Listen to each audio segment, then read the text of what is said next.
Friends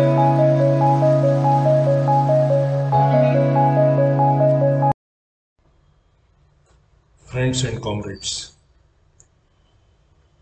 my very warm greetings to all of you. I have been asked to speak on economy and certain economic issues. Before I start doing it, let me confess that I am not an economist, and whatever knowledge I have about the economy, I have gained it through my work as a trade union activist for the last 4 decades. Therefore, I would like to share with you my experience of the functioning of the economy from the working class point of view. What is economy? That is the first question that we need to ask and answer. Every society has to provide for certain basic needs to all its members. And in the process of providing those basic needs, certain economic activities take place. Now, economy is an integral component of the society. What kind of economic policies that you decide to implement depends upon what kind of society that you want to construct. Whether you want to construct a just and fair society, or you want to construct a society where a small section of the people take all the benefits of development, leaving very little to the vast majority of the people. From the working class, we want a construction of a society that is just, fair, and equal to all.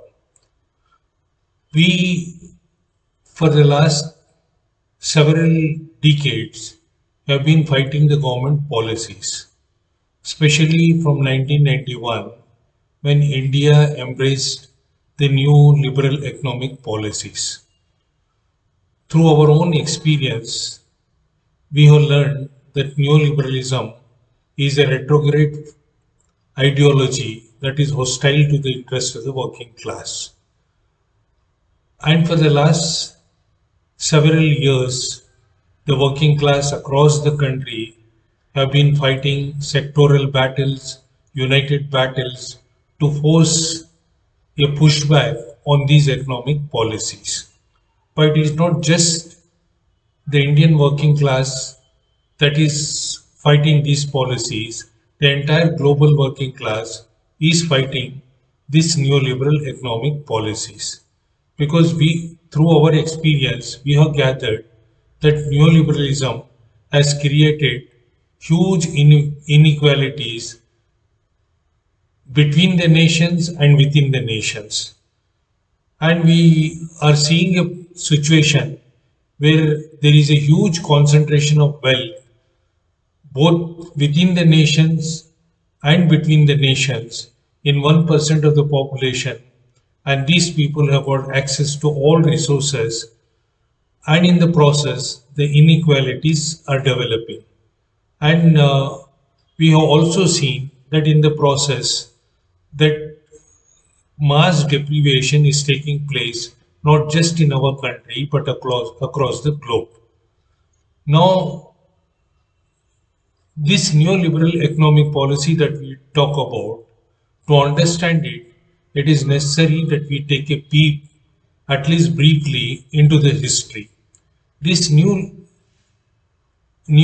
economic policy is a aggressive implementation of liberal economics propagated by Adam Smith.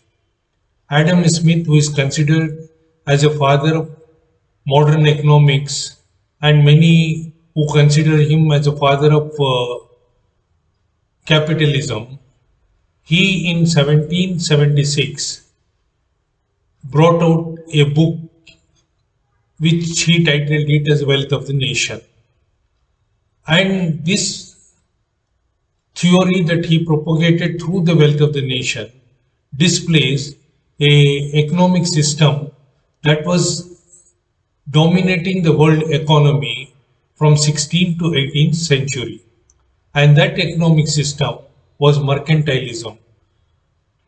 And this mercantile capital believed that the resources in the world are fixed, and these resources had to be captured. And this was exactly a time when industrialization or industrial revolution was also taking place. So every country which was experiencing this industrial revolution, especially from the Europe, they wanted the economy to develop on the basis of the understanding that the wealth can be created only through exports as much as you can, and restrict the import as much as you can. And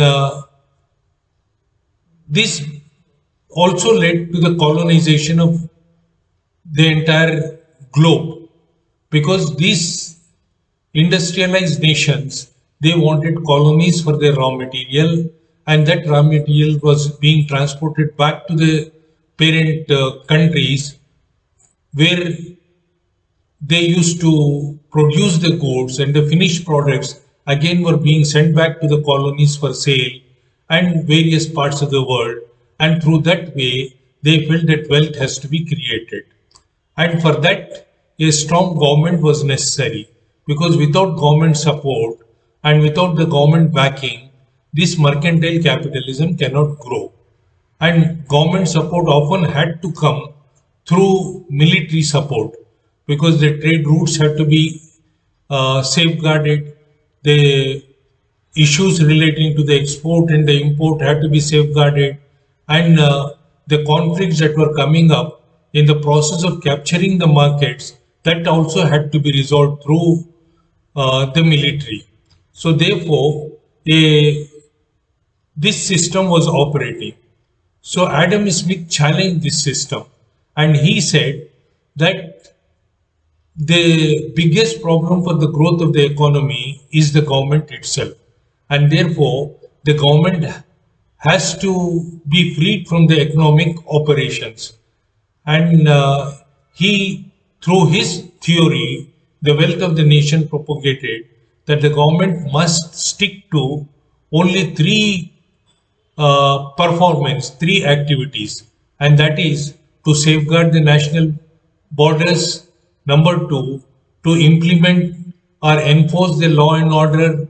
And number three, to take up the public works like education and build up certain infrastructure.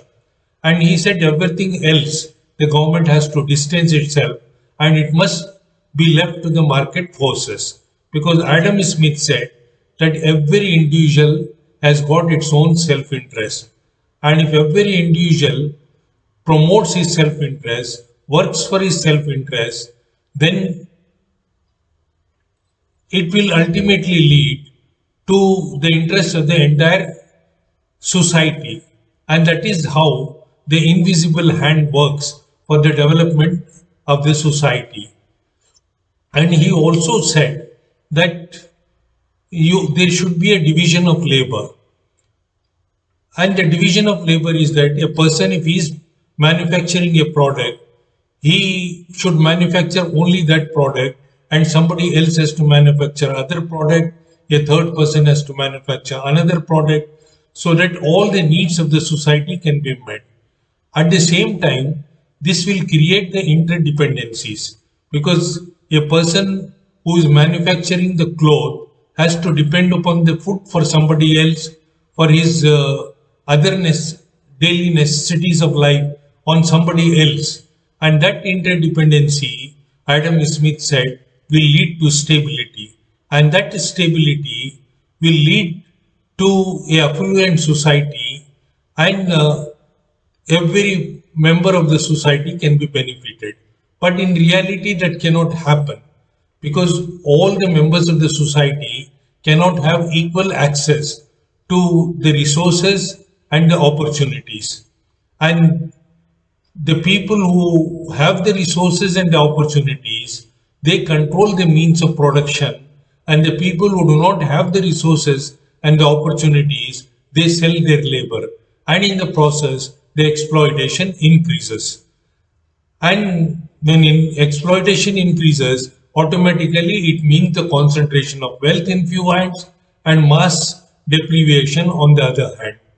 And secondly, Adam Smith gave lot of emphasis on the freedom from the government, but he did not give emphasis on freedom from poverty, freedom from hunger, freedom from disease, because he felt this is going to be taken or care automatically, but that cannot happen.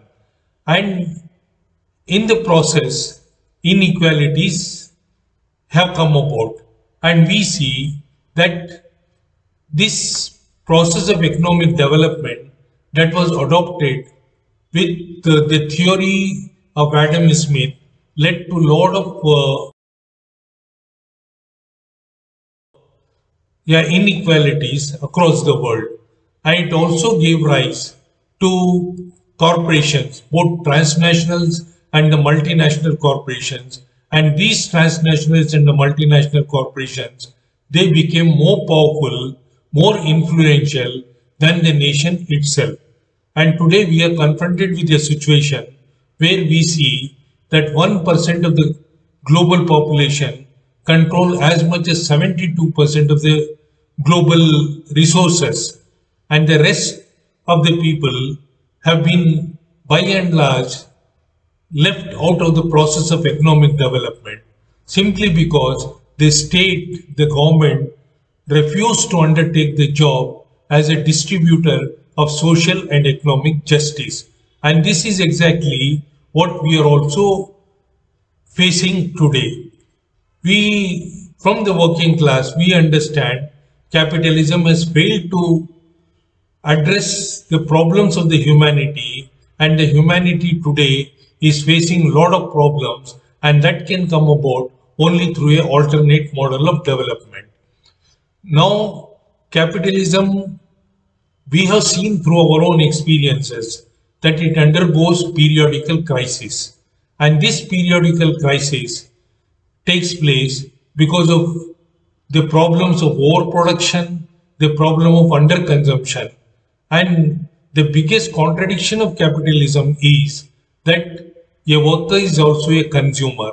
Unless you reward a worker adequately, a worker cannot go and purchase the goods that he produces from the market for his daily needs.